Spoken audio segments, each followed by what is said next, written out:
you said you're gay, and you said you're a boy, like, oh, this is just attention seeking, fuck that, and he like left the room. And this is Take Two. It's weird being the one being interviewed, because I'm so used to interviewing people now. Yeah, how are you finding that? Odd.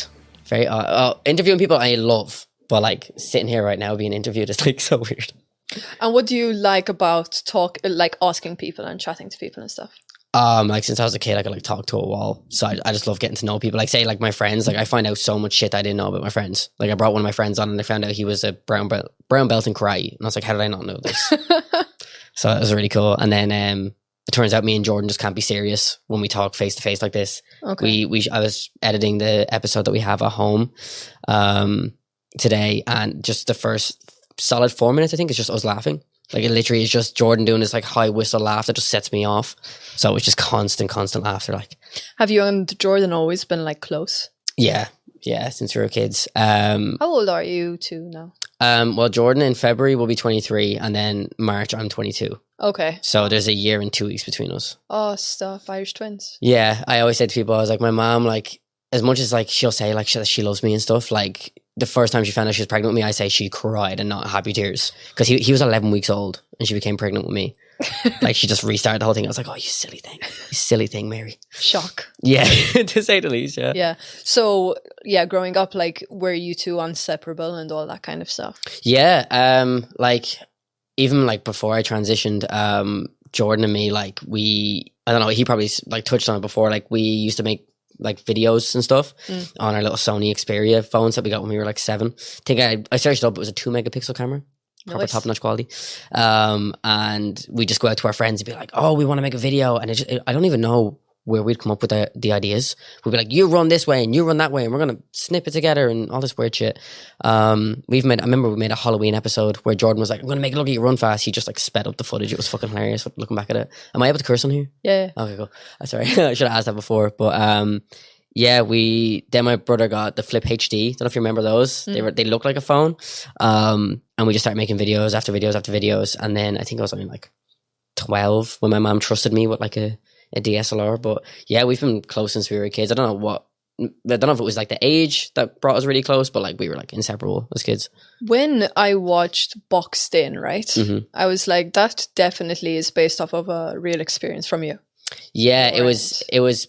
I like when people don't know much about film, they think like based on means like to the T, but like based on is like working around the story. Yeah. So when I first came out to Jordan, I was 15 years old, I think, and I'd come out to all of my friends and majority of my family. Well, not majority of my family, I think only my mom. And I was really scared. Jordan was the person I was like really scared to tell. Why? Because he was the one I was closest to. Okay. So I was like, oh, if this goes bad, this is like gonna hurt. And I think it was the day before I was like due to come out to him, and we were sitting down in the sit room. I remember he was sitting on his phone on one sofa, I was sitting on the other one, just random TV on, and then out of nowhere randomly a documentary came on telly about transgender people. Stop. And I was like, this is the perfect time to like bring up his thoughts. And just before I state this, just know that Jordan is very supportive now. He's an amazing brother. But I was sitting there and I was like, oh, this is fascinating. Like, look, you know, people living their best lives and doing what makes them happy. And he's on his phone like this and he just goes, yeah, no, it's rotten. And I was like, well, what do you mean? He's like, oh no, those people are mentally ill. Like if you're born a woman, you stay a woman. If you're born a man, you stay a man. There's no changing that. And I was just like, oh dude, fuck. I was like, no. So I was like, oh, how am I going to do this? And then we were, I think he was washing the dishes and I was drying them. That was the job. My mom set up, one washes, one dries. And I was drying the dishes as he was washing them. And I just like brought it up the next day and I was like, do you really feel that way about transgender people? Like, you know, I don't get why you're so hateful towards them. And he's like, I'm not getting into this again. Like they're just mentally ill people. Like, let's just drop it. And I just like snapped. And I was like, we're not mentally ill. Oh. And he was like, oh, we're. And I was like, yeah, kind of.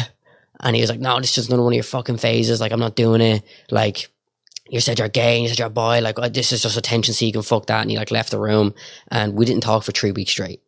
Like, not even like, hello, goodbye, like literally nothing. He'd open the door for me, I'd open the door for him. We'd like we'd put down the latch, but we'd walk away. How did you feel in that moment in time? Oh, it was horrible. It was absolutely horrible. And I had my friend Kelly at the time. I always called her like, she was like my little protective chihuahua. Like if anyone came near me, she'd just rip the ankles off them. Kate knows exactly who I'm talking about. And he came into my room a few weeks later and Kelly just jumps up and she's like, what you want? And he's like, oh, I want to talk to my sister. And she was like, you've no sister in this room. And he was like, can I just talk to her? And she was like, no. And I was like, Kelly, just fucking, like, leave him, let him come in. And he just broke down crying. He was like, I'm really sorry, but I just feel like I'm grieving for a little sister. I don't really know what to do.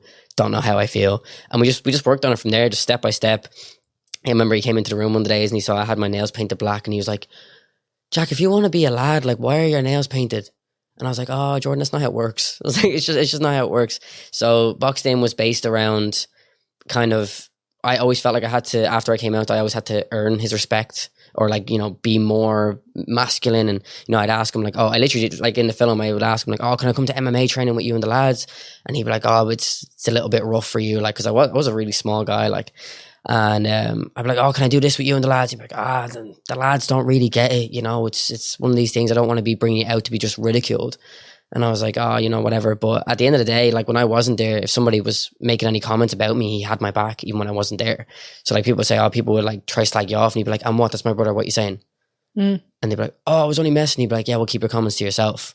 So like as much as I was ready to be one of the lads, he was like, you just need to give me time to ease you into this world. Like as a transgender person, identifying as female is like living that life is so different to like living as a man. Like when you see it from both perspectives, it's let's actually weird. dive into that. What's that like? I remember I was up in Wexford with Jordan a couple months back, and all of our friends were there. It's his fiance's family home, so we just go down every couple of months and spend a night or two. And Jordan, it was a proper like cinema moment. We're all sitting around this fire that's like crackling and burning, all like spread across like 2 couches. And Jordan was like, I think the only person who could answer the question I have right now out of our friend group is Jack. And I was like, oh, what's that? And he was like, do men have it as easy as women say we have it? Okay. And I was like, oh God. And the lads were like, yeah, look, I'm into it. And the girl was like, yeah. And I was like, oh, I could say one thing or like the wrong thing and everyone's going to get offended. And I goes, put it this way, no one has it easy. And he's like, what do you mean? And I was like, you know, as a woman, when I identified as a woman, I was having lads coming over, touching me, feeling me when I didn't want it at all. But as a man, I went to a gay bar, I still have that happening to me, people touching me, feeling me, and I don't want it at all. But when it comes to, you know, I guess like safety, like men have it easier in the sense that they don't get as scared as women get, but they don't have it easier in the sense of like that they could be started on in any second. Like a girl, like if she's in a fight, she's most likely going to be in a fight with another girl. But like lads can look at another lad and a fight starts. Yeah. Like that's it. So Jordan always says to me, like if a lad looks at you, like if you're not wanting to fight, eyes down, walk off. Like if you stare, they're going to be like, what's your issue? Even though you're just probably just dazed off. So I think it's one of these things where it's like, I said to Jordan, I was like, I separate lads and like men. Like, ew, men. Do you get me? Okay. I associate the word like men when I say it in a certain way with like the ones that are like catcall, the ones that are start fights, the ones that will try and prove they're the alpha. So like I said to Jordan, like at the end of the day, if you want to be one of those, then that's the issue for both men and women. Yeah, because it's those kind of people. A lot of lads or men, let's use the correct terms. If they're getting beat up, stabbed, or whatever, most of the time or jumped, it's other lads. That's what I said. I goes, at the end of the day, fear for both genders mainly comes from men. You know, so like, don't get me wrong, I'm not saying men don't have it easy, but like men are the reason for most issues. Yeah, I think it's really tough, right? Because especially right now with the topic of like men's mental health, which is so important and all that, the main thing that I think a lot of people forget is like, it's not a competition. It's not a competition. It's not at all. I think like, I remember, what was it? Someone I knew, I won't name names just in case people spark off, when the whole thing started of not all men. I remember this guy went crazy. I'd never do that to a woman. I can't believe they'll say like, all men will do this. And I was like, no, you're missing the point here. And he's like, what's the point? And I was like, the point they're saying is, although I know I would never, ever, ever hurt a woman. Like I will purposely like walk in a more flamboyant way or cross the road if I'm walking behind a woman at night. I had a trans friend actually, the moment that they transitioned, they were walking just down a dark road. And they said the like moment that was like, oh, I'm a dude, is when the girl was looking back, like tightening up, walking and looking back like towards him, but he didn't know. Yeah. And then he's like, holy shit, yeah, because I look like a dude now. Yeah, that's the thing. Like, if for me, like in my head, if I'm walking behind a woman at night, just like say if I'm walking home from the shops or whatever, I'm like, right, I either walk faster to get past her, but she's probably going to think I'm chasing her. I walk in a more flamboyant way so that she kind of feels like I'm not a threat, literally, or like I just completely go the other way and just walk out. Like, I'll take the longer route home if it means a girl feels safer walking home, you know? But like, I think there's a lot of responsibility that comes with like identifying as male. That's like the challenge that I'd see is like, one, you have to be respectful towards women in a sense of like, if they feel scared of you, if they feel, you know, if they possibly feel threatened, like do the right thing and either cross the road so they don't feel threatened or walk the other way. But there's also the sense of like, if somebody starts on Kate or someone starts on my brother, I'm going to have to step in, because if I'm one of the lads now, I have to get the back of the guys. Yeah. So it's scary in the sense of like, I'm not a, what's the word? Confrontational person. I hate confrontation. I hate people getting in my face. It freaks me out. But like, for instance, I got my first kind of head to head with a guy a few months back. Normally Kate fights the battles. I'll fully put my hands up and say that. She doesn't back down from anyone, and it's quite scary. Like, she will happily let someone stab her if it means she stands her ground. Almost happened before as well. But basically, what? Yeah, we were going to Galway to see Sania. Yeah, and it was literally like 8:00 in the morning. It was me, Kate, and two of our friends, Sam and Lauren, and this drug addict came up to us. Do you have any money? Do you have any money? And we were like, no. And then he was getting really close to my face, and Kate stepped in and was like, COVID, do you want to back up? And he was like, who the fuck do you think you are? I'm part of the rat. I'll get you shot. And Kate was like, I don't give a fuck. Is this in Galway? No, this was in Dublin. Waiting on the bus to go to Galway. Like, nice. We were so tired, and we were like, this is just not the way to wake up. And like, the guy was fully like, I'll get you shot. I'll get you stabbed. And Kate was like, good for you. I'm sitting there like shaking like a leaf, and Kate's like, and what? You gonna get me shot now? Because I have a bus to get. I was like, oh my God. Like, I admire people like that, honestly, though. She's got such big balls. Yeah. It's insane. Besides the balls, it's more like the wit, that moment in time. It's like, that's the skill I want to get. Mine is like, no. That's me. I was the one going, Kate, stop. Kate, back down. Kate, back down, back down. Yeah. But the reason I'll say like, to Kate, I'll be like, Kate, back down, is because logically in my head, he could pull out a dirty needle in a second. Yeah. Do you get me? It's not that I don't want to fight or stand up for my fiance, but I'm like, you could get like literally like HIV, hepatitis, some type of blood disease right now. Please stand down. The math does not matter. It's logically, it's not the best thing to do. Like, I don't know, but like, we went out to the academy a few months ago, and Kate went to the bathroom. My friend Anna was standing with me, and there was this guy that kept like screaming at his friend, like, put my jacket in the cloakroom, like trying to skip the whole queue. And his mate was like, yeah, give me your jacket. And he takes it off, and the big like metal zipper part like whacks my friend Anna in the head. And she's like, oh, ow. And I just snapped. I was like, are you all right? Now this guy's like about 5 foot nothing. So I was like, oh God, he's going to like look up at me, and I just want to step on him. But he was like, what? And I could just see his eyes, his pupils were huge. And I was like, oh great, he's on something. And he was like, yeah, what are you going to do about it? I was like, what are you hitting girls for? I was like, seriously, what are you hitting girls for? Like, look where you're throwing stuff. You're out there hurting her. He's like, yeah, and what? And then out of nowhere, it was like he heard and what? And this like 4 lads just swooped in behind him. And I was like, oh no. And he goes, do we have an issue here, pal? Do we have an issue? And I goes, yeah, my issue is your mate hitting my friend in the head with a zipper and hurting her. And the second they saw that he'd hurt a girl, they were like, yeah, pal, we fresh. Yeah. And I was like, yeah, it's grand. I was like, please just leave. God. And then Kate came out and she was like, what happened?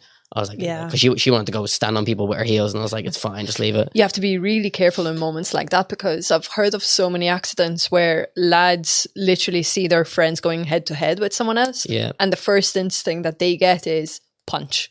Yeah, like literally. They chime in and punch. I was only watching. Your friend could be in the wrong. I was only watching, what was it? I don't know if you'll be referencing it, but the Lad Bible interview.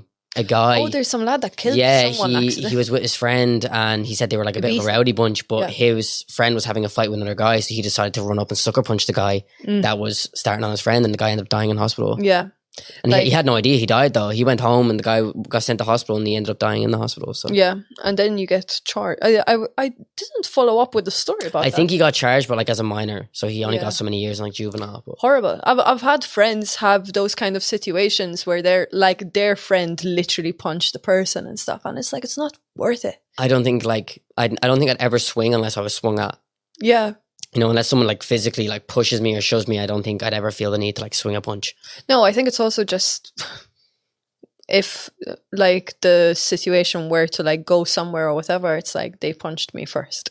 Yeah, yeah. Like, I think you have to have your ground of like it was self-defense. Yeah, because if you don't, it's just going to end up getting so messy. I know. And it's weird because then like you could learn you could do all the classes, I genuinely think that unless you do MMA, you're not prepared. Like, even if you do MMA, if you have too much drink on you, your senses are off, like, you know? Exactly. It's so weird. We were talking about like respect. This is still on topic, but besides earning the respect of your brother when you first transitioned, did you have to earn the respect of being a man when it came to society? I think so. I changed a lot in like my behavior at the first time of my transition. Like I used to, like I said before, like at the start of my transition, I changed a lot. I've become a lot more comfortable in myself now. But if we're talking about like why I changed, like I think Kate would even be able to like back up. For anybody that's just listening or watching can't see, Kate is my fiance off screen. But like when I first started testosterone, you know, I'd walk with, you know, my shoulders back a bit more. I wouldn't have a little skip in my step because I normally like to kind of skip places. I don't like walking real rowdy. I'm like, if I'm walking somewhere, I'm not going to enjoy the walk. May as well make it fun. So I'll like skip or I'll jump or I'll like throw my hands around a lot when I'm talking. And if I'm like with a group of lads, like I drop my voice. Like I don't go like Kate will notice like my Finglish accent comes out when I'm with the lads. Oh, what's up? What's the crack? Hey, all right. Whereas when with Kate, I'm like, oh my God, you want to see basically what happened? And like I'll be fully comfortable with Kate. But like if I don't know like a group of lads, I will change like my entire behavior. And how do you feel about that? I don't necessarily like it, but at the end of the day, like in the back of my head, my safety comes first. Because like it's not only for like, don't get me wrong, if Jordan wants to turn around and act a bit flamboyant, he'll get a bit of like, you know, a laugh and a joke off a lad. But if, you know, I'm running around flamboyant, blah, blah, blah, and the lads will be like, oh, what's his issue? If they find out I'm trans and they don't like that, someone could just beat the shit out of me. Do you get me? So it's like, at the end of the day, yeah, Jordan might get a slagging for acting a bit flamboyant, but I actually might get hurt. Yeah. So I just have to put my safety first. And have you had moments like that where you're like, oh, like getting threatened or anything? Threatened, or even just like they post a comment they don't know about me, like being trans, I'm gonna back out, or do you kind of like disclose that before? The most transphobic things I've had said to me was in the George, like Dublin's prime gay bar, which is hilarious. Really? Yeah, it was two cis gay men, or I'm assuming cis by the comments they made. So the first guy, I was just chatting to him. From what I saw, he was lovely and we were having a great conversation. And then he saw someone that I knew walking through who I knew was identifying as female. She was just very butch. And he was like, oh, he's so good looking. And I was like, oh no, she's actually like a girl. But like, if you want to go over and talk to her, like she's lovely. And he was like, oh, you can't trust anyone these days. And I was like, no, you can. You just ask. And he was like, oh, but see, you're really cute. Thank God you don't have a vagina. Oh my God. And I was just like, oh, I was like, let me leave now. So I was like, oh, my fiance's calling me. I gotta go. And like ran off to Kate in the smoking area. And then I had another guy that walked over to me and just like fully like grabbed my face and was like, oh, she's so cute. And I was like, and he goes, he, she, it, whatever. Whoa. And I was like, lovely. I was like, very nice of you. But I've never had any kind of like threaten stuff towards me, as far as I can remember anyway. Yeah. What was your transition like? So you were identifying like pre-transition. Were you gay? Yeah, I identified as you identified as gay. And what was, because I'm just thinking that like if people that know you or would know you from YouTube, like what could you describe as you pre-transition to post? Oh God. Like give it like a year post-transition and a year pre.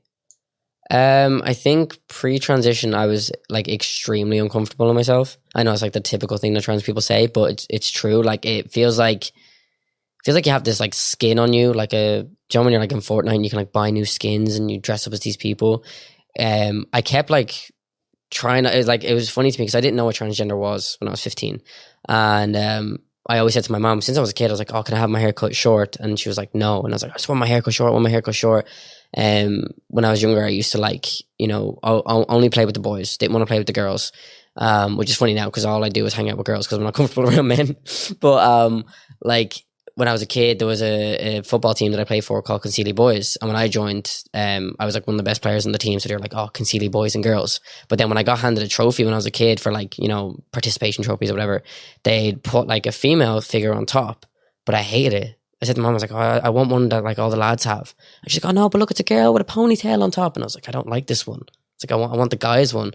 And then I started like shopping in the men's department in like clothing shops, whatever. Anytime Jordan would have old clothes, I'd be like, oh, can I have the jumper? Can I have the trousers? Can I have this?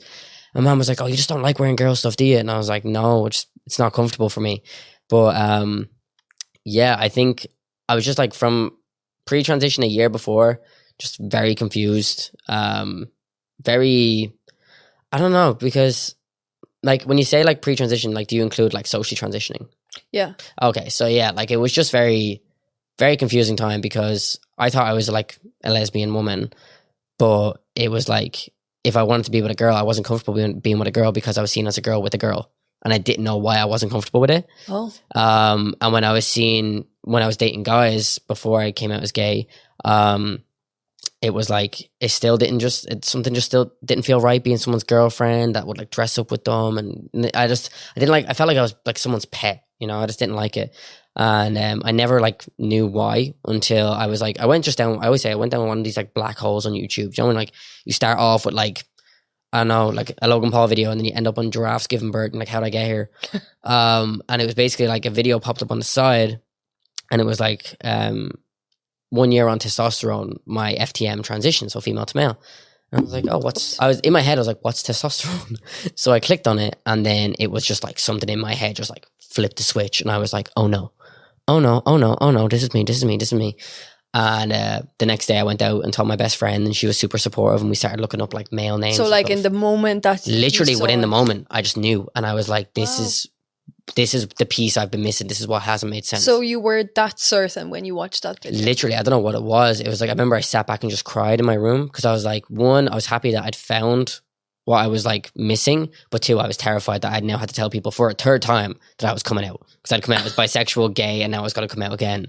And I was just like, oh no, this is horrible. But luckily down the line, everyone's like super supportive. So what was your mom's reaction? So again, I'd come out twice already to my mom, so I knew that she was going to be supportive in some shape or form, but like in my head I was like, right, that's sexuality, this is gender identity, these are two, although they're in the same community, two very different things. Because like I feel like if with our parents' generation anyways, if your daughter is born and she's just like, oh, sports, short hair, they're like, okay, she's gonna be a lesbian, like, yeah, or like tomboy, or tomboy lesbian. Yeah. But like they kind of like prep themselves for that possibility. Yeah, I think my mom kind of knew in the back of her head that I was definitely attracted to women anyway. And then my sister, when I came out as gay to my sister, she was like, oh, I knew, I just waited on you to tell me. And I was like, oh, okay, cool. But then when I came out as trans to my mom... New topic. Yeah. My mom, I remember precisely, I was sitting in the kitchen, I was editing a YouTube video, I think, or some type of video. And yeah, because I was still doing YouTube at the time, but it was a different channel. Were you doing YouTube as a, like...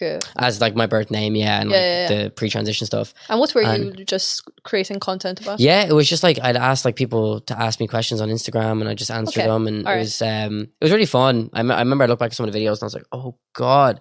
Funny enough, I had like a fringe and a beanie on, and I was like, welcome back to my channel. I had a checkered shirt. Very typical. Very typical. All right, carry on. Editing video? Yeah, so I was editing the video, and my mom came into the kitchen, and I kept trying to edit without getting emotional, and out of nowhere I just started sobbing, crying, and my mom was like, oh, what's going on? And I was like, I think I'm transgender. And she was like, okay, I think your auntie went through that as well, and this is like a sister she doesn't talk to, but she feels like if she had had the terminology back then, she probably would have been transgender as well. And she was like, you know, you'll probably grow out of it. Give it a couple of weeks, blah, blah, blah. She was like, I'm not saying I don't support you, but this is a lot different. So give it a bit of time. And if you still feel the same way in a couple of weeks, come back to me. Which in fairness, you understand because you've watched a YouTube video the day before. Of course, yeah. No, this was like a couple of weeks later. Okay. But yeah. No, I still understood though, because I was like, this is like a big thing. So I ended up talking to my school liaison for a couple of weeks. He'd kind of like take me out of class, ask me how I was feeling, if I was still feeling the same. And then one of the days I walked into his office, and he had this little brochure printed out for me, and I was like, oh, what's this? And he was like, this is all the steps on how to medically transition in Ireland. And I was like, oh, and he's like, you can give it to your mom, help her get a better understanding, see if it changes anything. And I was like, oh, okay. And I brought it back to her, and she was in the back room taking stuff out of the dryer, and I just like held it out. I was like, this is how to medically transition. And she was like, okay, so you're serious? And I was like, yeah. And she's like, right, let's figure out what to do and, you know, get at it. And I was like, okay, grand. Took her a while with like the name and stuff, but I'll never forget, like, It used to be. Did you give her a choice of names or something? Or? No. It was. I first chose the name Alfie, for a couple of months, and everyone just kept. It was the typical teenager thing. Everyone kept turning to me, and being like, "Oh, it's such a cute name, such a cute name." And for some reason, that just didn't sit well with me. And I was like, "No, I need like a macho name, like And I think like the first name that came up was like American football player Jackson. And I was like, "Yeah, that's it." So then you had to sit your fam down and be like, "Oh, by the way." Yeah, by the way, she was only getting used to Alfie as well, and I was like, "Just real quick." Sorry, but I still have a birthday card off Jordan. I think it was my 15th birthday, where he wrote Alfie in brackets birth name, because he was like, I didn't know which one to write, and I was like, you know what? You made the effort though. You tried. And yeah, I remember the first time it was like, I always say it reminds me of when the scene out of Charlie and the Chocolate Factory, when the granddad gets out of bed for the first time in years, because the way my mum would shout up the stairs to wake people up was Nikki, Luke, Jordan, and then my birth name was always the way it was called from the bottom of the stairs, like, get up. And I remember she was like, Nikki, Luke, Jordan, Jack, get up. And I was like, yes. I was like, oh my God. So I like ran downstairs, and she was like, I'm getting used to it. I'm trying. And I was like, oh my God, I really appreciate it. And then, yeah, it was just, she kind of like, she was my like absolute like rock from the start. She, like, anytime a doctor tried to like screw me over, she'd be like, not happening. It's my son. Like, you can change or you can do whatever. So I want to chat a bit about your mom, because I asked the same question to Jordan, which is, she seems like the biggest supporter. Oh, she's a legend. And like, for context, for people that don't know you or Jordan, it's kind of like, you have been filming documentaries, like everything is happening in the house, and it's not just you two. You bring in a whole crew. Yeah, like the fact that you have a mom that is not just like supporting you on the sidelines, but it's like, yeah, here's my home. Yeah, put it on a cinema screen. Yeah, she's always been like that. Since I was younger, like you'll see a lot of my content will just be around my house, multiple different spots. Jordan still lives there. I don't live there anymore. I live with Kate over in Blanche, but like a lot of the stuff that we have filmed, you'll notice all the different rooms in the house. Like, even if you look at the Nutters, you'll see the sit room, you'll see the kitchen, you'll see Jordan's room, and then go to the Northside Story, you'll see the kitchen, you'll see my sit room, you'll see Jordan's room, and but they're like completely different things. But it just shows like every time we've come to her with a project, being like, we need the house for a couple of hours. She sleeps in the back room downstairs, so she's like, look, just don't disturb me in my room, come in for the hours that you need and leave. And we're like, okay, grand. But yeah, she's just unreal. Yeah. What does her support mean to you? Oh, everything. Like, I can't say what, but I was on a phone call today for possible casting for like a reality show, and they were asking me, they were like, what's your relationship like with your family and your siblings? And I was like, oh, it's great. I come from a single parent family. And then I started going on about my mom and then Jordan. And they were like, oh, well, sometimes we look to take on pairs. So like, do you think Jordan would be interested in applying? And I was like, yeah. So now Jordan's going to apply, and there's a possibility of us going on as a pair. But I think like my mom, she saw that, like, don't get me wrong, my other two siblings, they're so talented in what they do. But my mom kind of saw something in me and Jordan since we were kids, that we've always said that we were like, we're going to make something of ourselves, whether it takes 20, 30, 40 years, whatever it's going to do. We're not going to do office jobs. That's not going to be our downfall. Like, it's going to be something. So I think she fully believes in that alongside of us. So at the end of the day, she'll get a nice house and car out of it. So it's better to support than say no, Exactly. And you and Jordan now, obviously, I basically just refer to you two as the Lennon Brothers. Everyone, yeah, a lot of people are picking that up now. It works. It does. It does. We got referred to that like a couple of times this week alone. Yeah, so. And it's kind of like, it also works because we're in Dublin too. So it's like, how they talk about, what are they called? Safdie, like the Safdie brothers, or like Casey Neistat and Van Neistat, Neistat brothers. It's like, no, we're in Dublin, not New York. Yeah. We've got the Lennon Brothers here. Yeah, I think so. Like, at the end of the day, me and Jordan, our goal has always been to, have our own production company, be making like mass productions of like, couple $1 million budgets.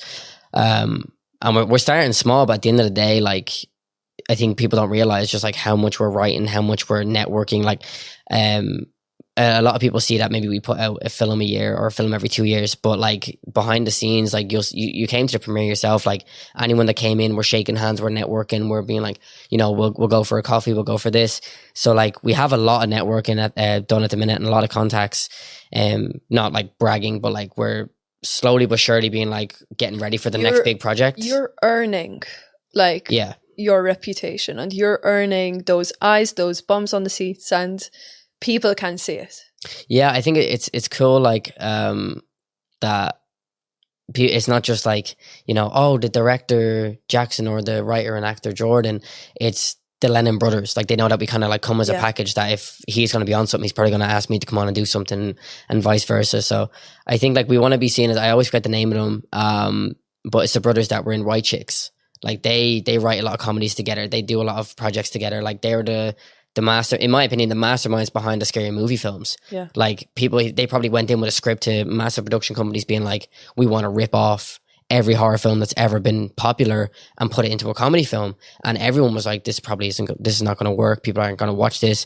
Still to this day, it's probably my favorite films from when I was a kid, because it's one of these things where me and Jordan really take from that inspiration of like, it's so ridiculous. You have to keep watching to see what comes next. Mm-hmm. Do you get me? A lot of films, you can predict the storylines. It's all the same kind of story arc. Whereas we're like, when we were pitching to John Connors to be like, this is the scene we want you, and he's like, wait, where's this person coming from? And Jordan was like, that's the point. They come from nowhere.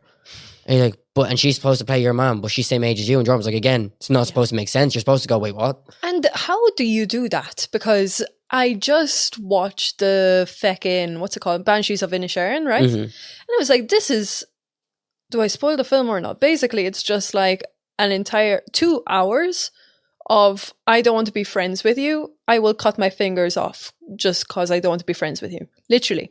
It's not that much of a spoiler. You'll get it in the trailer. Yeah. 2 hours. Great film. But it's also like, from your guys, it's like, yeah, that's the point. That no one knows who this person is, but we're just showing up. So many people will go, you have no idea what you're talking about. Don't do that. But you two sell it. How do you sell it? I think because we believe in it so much. I think that's me and Jordan's humor. Like, we will literally stare at each other in the room and just laugh. And I remember I came to him one of the days and I was like, I just got an idea for a film. And he was like, what's that? Started explaining it to him again. Things are just absolutely ridiculous. And we are crying, laughing in the kitchen. And it's like, we want to make films for people to be like, you're not supposed to go in and, you know, stay really bet into the storyline and really like pick up every little Easter egg. We just want you to go in and laugh. Yeah. Just watch it and go to your friend. Oh, if you're having a bad day, watch that. Like, if that's just going to make you laugh. So like we take a lot of inspiration from like the similar writing of like The Young Offenders, In-Betweeners, like all this really, really dumb stuff. Like, you know, at the end of the day, me and Jordan, we got into a few fights on the North Side Story because we both wanted to have a lot of creative control over it. Jordan wrote majority of the script, but a lot of it was from me sitting down and being like, I think this will be a really funny scene.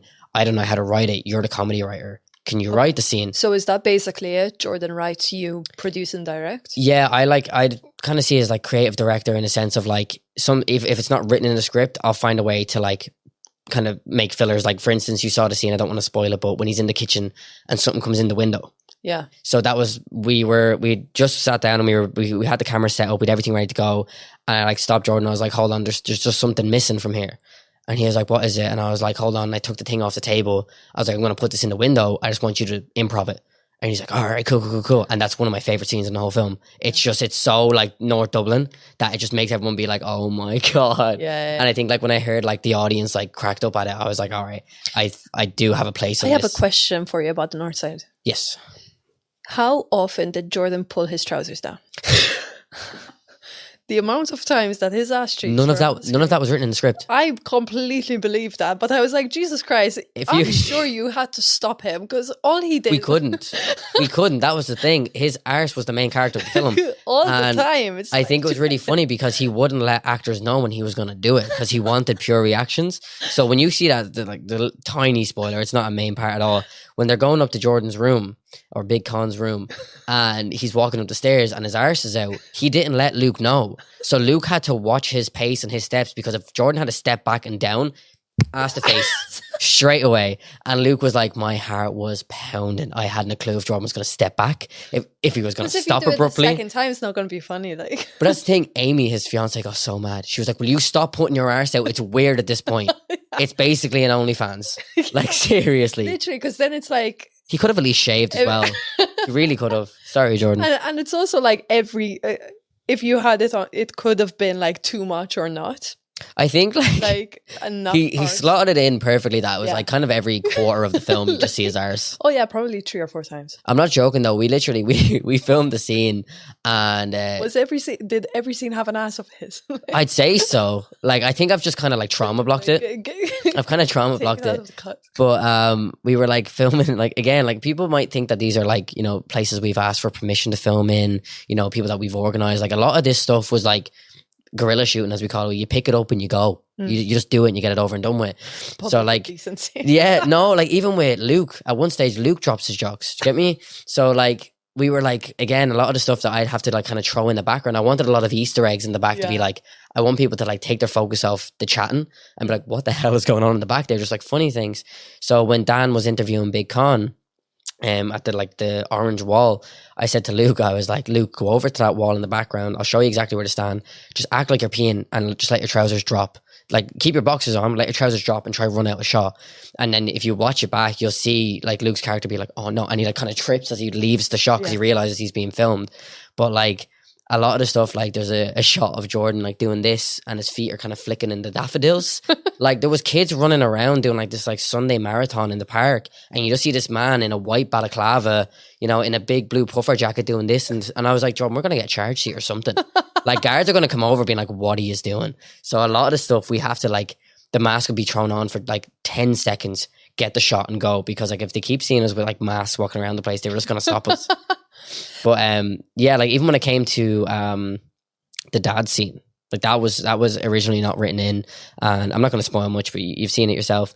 But it's not going to be out anytime soon, because I don't know. See, Jordan doesn't really keep me updated. He kind of works on like the post production stuff. We do have like a full final cut of it now. Yeah, like the one that we premiered, sound wasn't great, color grade was good, but we still wanted to tweak it a bit. There's just a few things that kind of had to have like a bit of a polish. So we have the final cut of it now, but I said to him, I was like, get onto like Amazon Prime and stuff. Like if we can't get it distributed, even put it on Vimeo. Let people buy it and watch it. Like at the end of the day, we just want people to watch it. We don't really care if like, you know, wildcard distribution or Element pick it up. Obviously that would be great. But at the end of the day, we made the film for people to watch and laugh at, not to make millions off, you know? Yeah. And I think now there has been kind of like a surge of, no, I'm an independent artist. This is going on YouTube, for instance. Yeah. Like, or I feel like a lot of comedians are doing it where like you can pay to watch the film, like a paywall nearly, like pay-per-view. Yeah. $6 for a month, and then it goes like live on YouTube.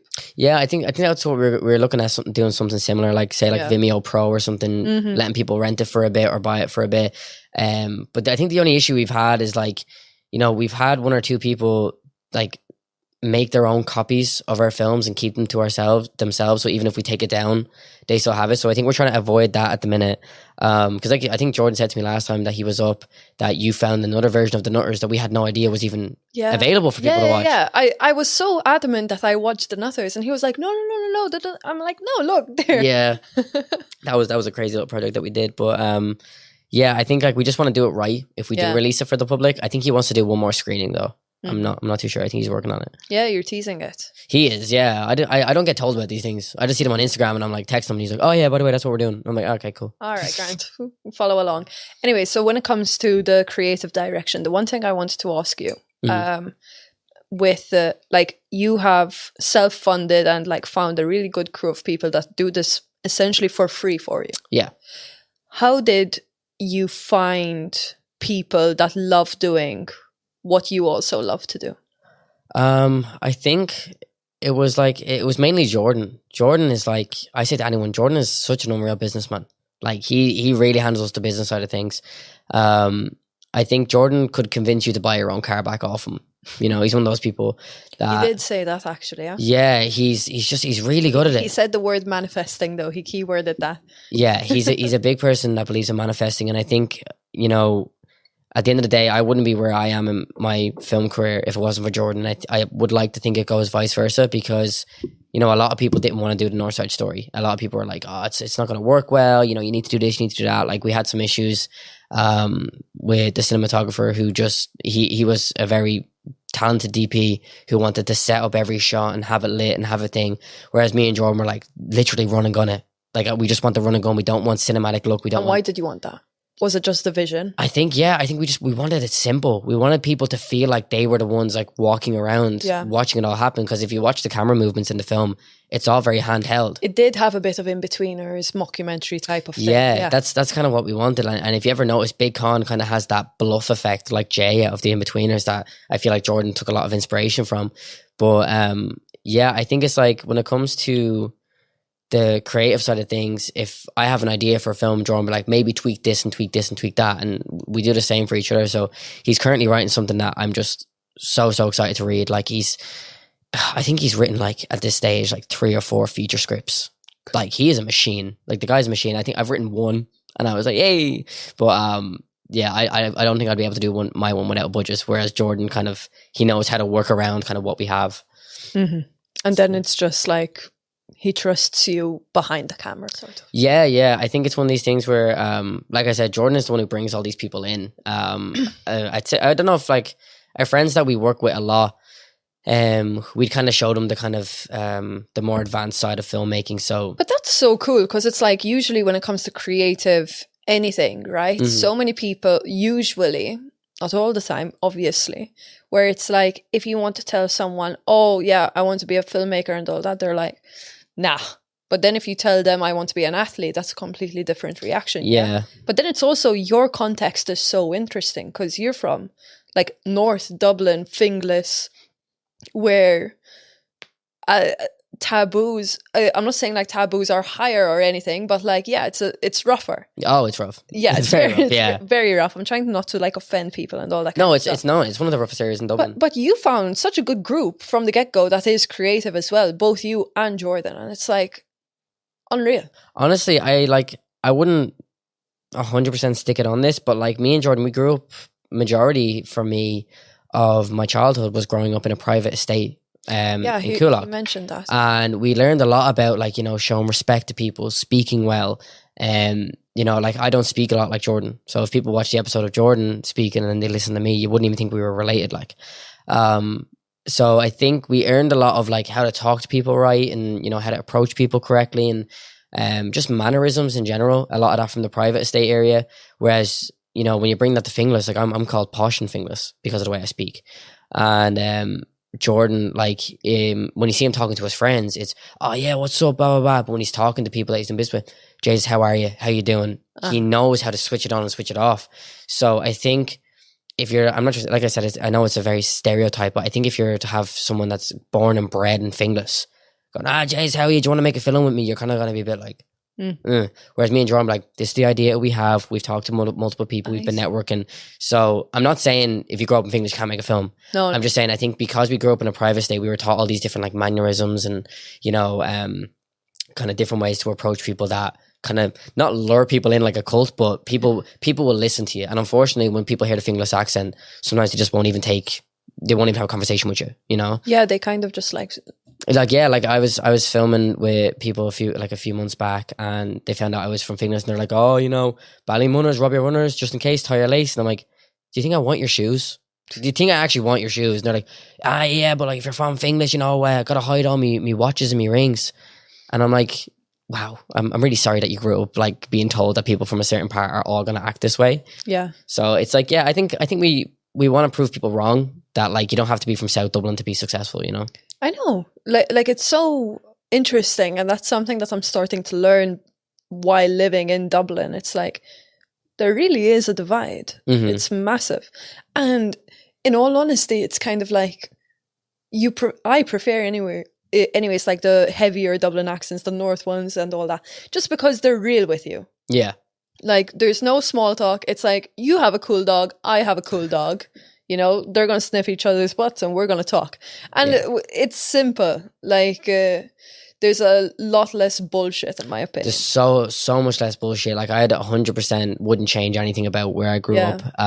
Because I had my teenage years in Finglas. Like, I went from, like, 11 until, like, 19 in Finglas. Because then I moved to a different part with Kate.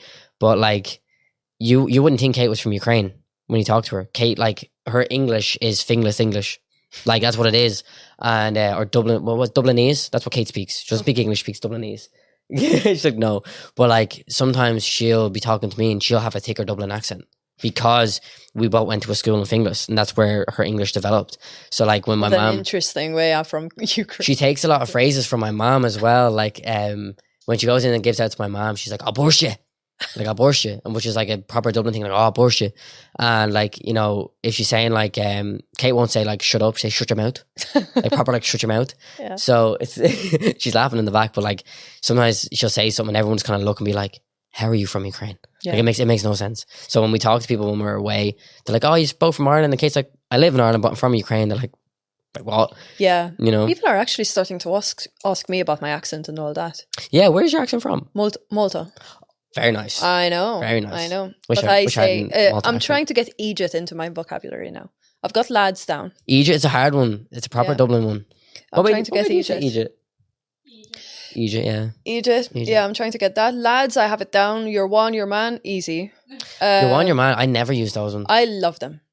I feel more local. Oh no, I think it's when I like, yeah, I think I do use it and I don't think I use it. It's like, John, you're one. Yeah, you're one. What's your one? Your man.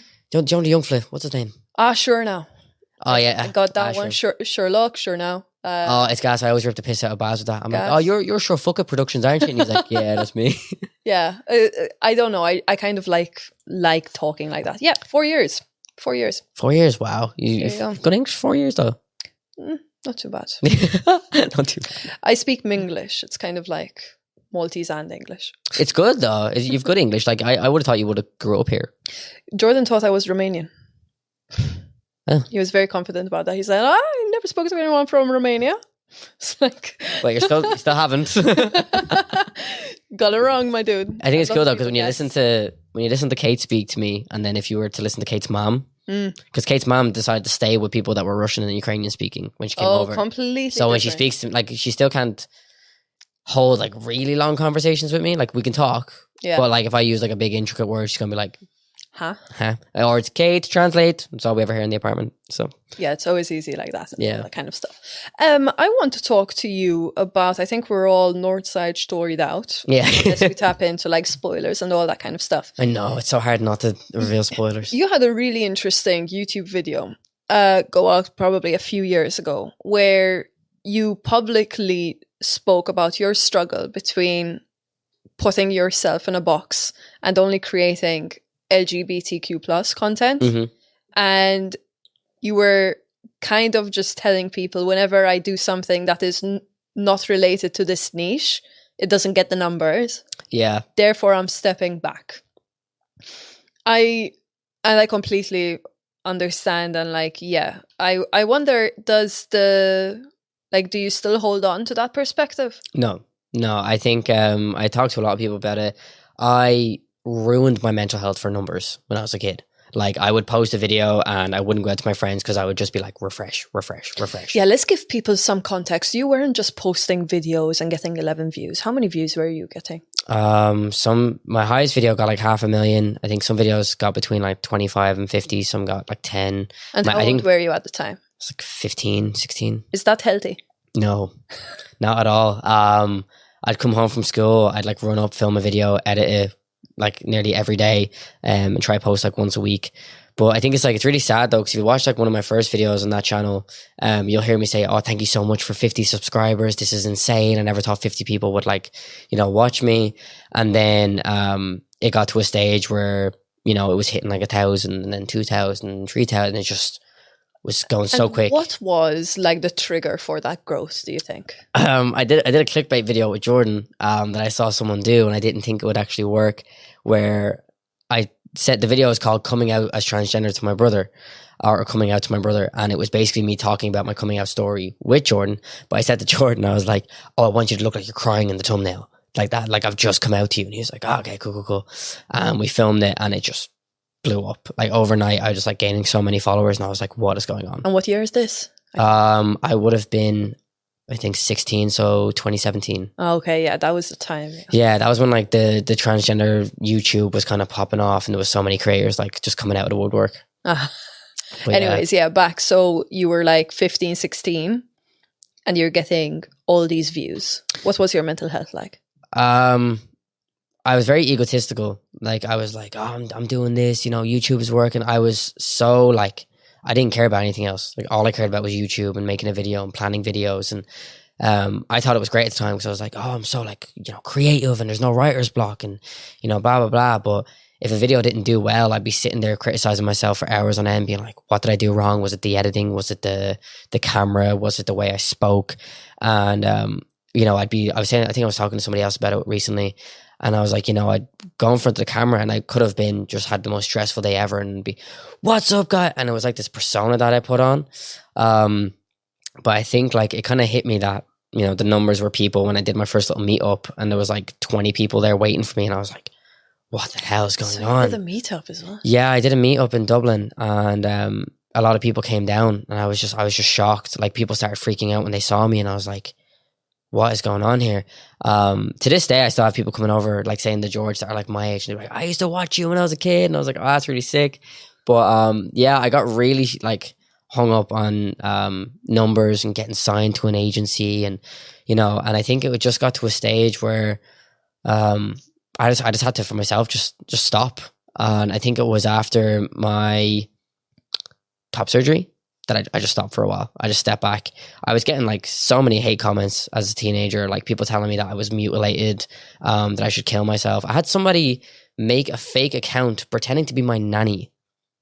And they must have thought my nanny was my mom because it was like 3:00 at night and it was a comment being like, I miss but it was like birth name. And I'd never revealed that online. And I was like, what the fuck? So I texted my dad and I was like, why the hell is nanny commenting this on my YouTube? And he's like, your nanny doesn't even know what YouTube is.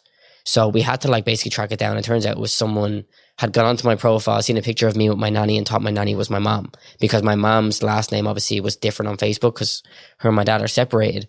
So they connected Lennon with Lennon and they're like, oh, this must be his mom. And when I asked my nanny, she was like, what's a YouTube? I don't know what a YouTube is. And I was like, all right, grand. Because my nanny was so irresponsible though. But it was kind of funny when you look back because like I don't have the best relationship with my dad. And he kept fueling these people, being like, take it down, take it down, take it down. Obviously giving them the attention that they wanted. And they made a video, and I think it was just like dildos bouncing on a screen, and the title was "Fuck You, Noel." And I was like, wow, this is gonna piss my dad off so much. So I basically, my brother is like really good with like IT and stuff. Wait, sorry, what? Yeah, it was just like, I don't know. They basically realized that they were like annoying him, so they just kept posting videos being like, fuck you, Noel, Noel's of this, Noel's of that as the titles. So people were making videos about your dad protecting you? No, it was basically because my dad was being like, leave him alone, blah, blah, blah. Yeah. And they'd post these YouTube videos that were like animated of like Sonic, I think it was like Sonic the Hedgehog with like dildos bouncing around him. And the title would just be like, fuck you, Noel. Oh my That'd be it. And I was like, wow, okay. But my like family is like really good with IT, so they tried to track it down, but they had like a blocked IP address, so they couldn't even figure out where it was coming from. I think my dad got in touch with the police as well to be like, it's someone going after a minor online, blah, blah, blah. But the person never tried again as far as I'm aware. But it was just the fact that someone would go through that much effort for it. I was like, wow, this is a lot. Crazy. And what were you just being you? Were you being... Yeah, it was just on one of my videos randomly. They just posted it. Like, I was like, even to this day, I think it's really funny that one of my videos is called I Get Misgendered All the Time. And sometimes like when I'm just bored, I'll go onto the YouTube channel, I'll go through the comments because people still comment on that channel to this day. And that's the crazy thing about online posting anything online. Like it's there forever, like as much as I can delete it, someone probably has a copy of it here, there, or somewhere. But like this was made when I was pre-medical transition. I looked like a baby and I was complaining about getting misgendered all the time. People are like, yeah, it's probably still that same way for you, Barry. And I'm like, mate, I've been medically transitioned for 3 years. I haven't barely posted on this channel, but yet you still want to attack what is a kid. Because I would have been a kid at the time. So I find it crazy. Like I barely post on Instagram. I say to people, I was like, I lose followers by the day on Instagram. I don't gain followers. I lose followers by the day because I don't post about being trans anymore. Yeah. But at the time you were kind of posting very, like, I'm trying to remember the time, but it was kind of like girlfriend tags were like, what's in my bag? What's in this? Yeah. It was that sort of stuff where now it's more like 40 minutes of you cleaning your kitchen, talking to a camera that's like on the algorithm anyways on my one. But where was I going with this? Yeah, there were quite a few creators besides you that were creating exclusive like LGBT content. Mm-hmm. And then it was like, I still identify with this community, but I am not your spokesperson anymore, or I am more than just being a trans guy. Yeah, I think I got scared of getting the label like the trans YouTuber, because I wanted to be a content creator and I didn't want my content being known for just being made by a trans guy. And you tried to get into that box, right? Yeah, I tried to like, try all these different things and it just didn't work and I got really discouraged by it. And I think that's when I just stepped back from YouTube. I was like, if people aren't going to support what I want to do, then I don't want to post this content anymore. And what are your thoughts on it now? Like I've a few ideas that I want to post on that channel still. Because I feel like it's still kind of like a little diary for me when I have these trans issues that I can put them out, and if someone's struggling, they can relate to it. But I'm not going to be that weekly poster that gives you the content that you want, because at the end of the day, I made that channel for a reason, and that was just for me to kind of talk about my transition and my journey. And I think, if people want to say, well, I want to see this and I want to see that, if you want to see it, go somewhere else. There's plenty of channels doing it, I see. So now you're not putting your transition up for entertainment. No, I think I put it up for entertainment reasons, and that was like the wrong way of approaching it, because like I said, to this day, I still have people come up to me that say like they used to watch my videos and stuff, which is really cool. Yeah.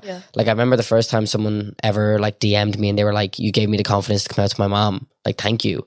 That's when I was like, right, that's what this channel is going to be about. And I lost focus of that for like a long time on the channel. And that's when I think I got kind of a hit of reality in COVID lockdown, of, it's time to like find out what you want to do, not what you want people to watch, but what you want to do.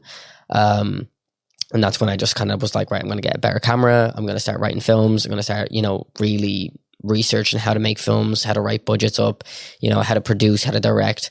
And that's just kind of what I've been focusing on the last couple of years. And what has been the reaction like from those people that used to follow you? It's been good. Yeah. I think like when people like sometimes see me on TikTok now, because I post a TikTok every now and then, people are like, oh my God, like you're back. I used to watch you when I was a kid. Like, I used to watch your YouTube videos all the time. So like, that's cool that like people would be like, oh my God, like I recognize this guy. Like I was even I was in Penny's a few months back before we went on holidays, and, whatever way, I read the queue wrong. So I ended up walking to the other end, and the woman was like, oh, I'm up here. And I was like, oh, and it looked like I was skipping the queue, walking back up. And this woman looked at me and she was properly like, giving me the dagger eyes. And I was like, oh no, she's going to kill me. I thought she was going to Karen me. And she like tapped my shoulder and she was like, excuse me. And I was like, yeah. Turned around, she's like, I love your TikTok videos. They're really good. And I was like, oh, thank you. I really appreciate that. And like, I still have a few people that come over and be like, are you Jackson? And I'm like, yeah. And they're like, oh my God, I used to watch your videos when I was a kid. Like, I just want to say hello. And I'm like, oh, that's really cool. But like, I've a few friends that are doing like really well with online content, and, like it's literally their jobs to do social media. And like London is like where they live, and like they're getting stopped all the time. And I physically don't think I could do that. Like just trying to like run an errand, have someone be like, oh my God, can I like have a picture? Can I have this? Can I have that? Like I've gone to concerts with these friends, and it'd be concerts that like their followers would enjoy as well. And like we've had to like pull them away from followers who are like holding their hand, like hugging them, and be like, oh my God, like dance with me and come up to our group. And he's like, oh, I'm with my group of friends, and like just won't leave him alone. And don't be wrong, he enjoys it to some extent when he's like, doing his own thing, doing his job. But when he's trying to spend time with his friends, you can just see like it can cause a lot of stress for people. So I don't think physically, like with my anxiety, I just don't think I'd be able to like deal with people. I'm not trying to sound bad, but people having in their heads that like we're friends because they've watched me online. Yeah. I've had a few people do that before, and it's just really awkward. I've seen a few friends of mine get stopped as well, and I found it so interesting when they stop them, and it's like the way people confront a creator is like, you're my buddy. Like, hey, how are you? And it's like, you just know this person off of possibly thirst traps on TikTok. Yeah. Like, that's basically it. Like, you're not connected to them. Just... Yeah, I think that's the reality of online media, is people develop this relationship with the people that they're watching, and in their head, it's a lot closer than obviously the person creating the content. So like, with me, I remember I went to London recently to see my friend who I was talking about. He had a show on, and it was really cool because like we'd watched him going from like, YouTube where he'd do a few covers to selling out 1,000 capacity venues, which was like really cool. And Is this Noah? It is Noah, yeah. But like, don't be wrong, he fully, like, I'm not trying, he should. Not trying to put words in his mouth. He fully loves seeing people, but sometimes, from what I've seen, it could just be my own perspective. It can be a little bit stressful when we're at a concert or whatever. Fair. But yeah, like, it was so cool seeing him playing, and like the way he interacts with the crowd is so cool.